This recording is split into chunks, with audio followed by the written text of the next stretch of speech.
Hi, good morning. Nandito po tayo ngayon sa paliguan kung saan ang lahat ng mga bata at ang matatanda ay nagigib ng tubig.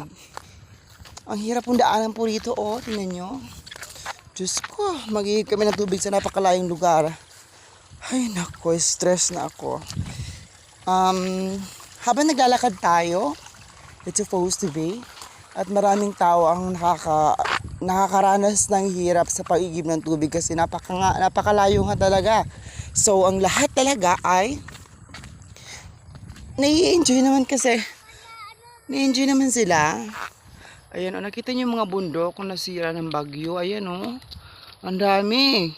Naubos-ubos yung mga kahoy na nakatanim sa bundok. Okay?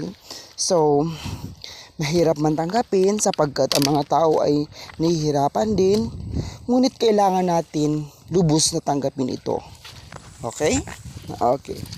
Since nandito na tayo ngayon sa pangalawang anggulo, lakad tayo ng lakad hanggat sa makarating tayo sa isang lugar. At nandito na tayo. Nakikita nyo ba yung bundok? Bundok?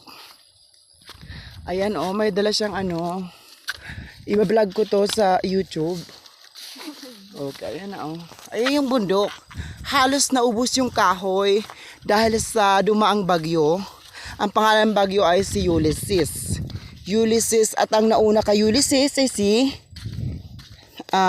Kinta. Okay? Narito na tayo ngayon kung saan patungo ang ating iigiban. Mamaya may ligo kami. Okay? Okay.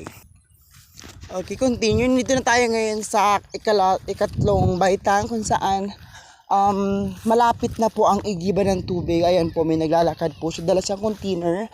At marami po ang naghuhugas dito ng mga kinainang kagabi kasi burnout nga. Mahirap kilatisin ng isang bagay ay na paggabi. Okay?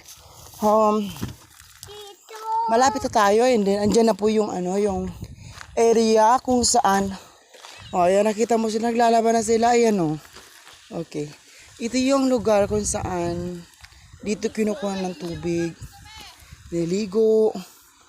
Okay. Pababa na ako. Siigib ako ng tubig. Okay. Ayan yung tubig ng ito yung bubon. Bubon ng taki. Malapit lang tayo dito. Ayan. May dito ng tubig. Meron din at pala, tingnan mo. Napakaganda. Ano po ito?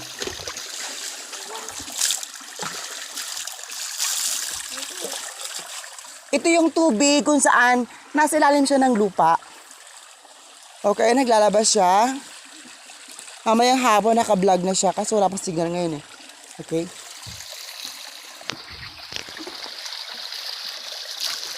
Yung tubig, malinis yung tubig dito. Marami nag-iigib. Ito yung pinagmula ng tubig. Okay. At ako pa pala ang tagahatid ng ulat. Ito po si Jailyn Diaz. Salamat.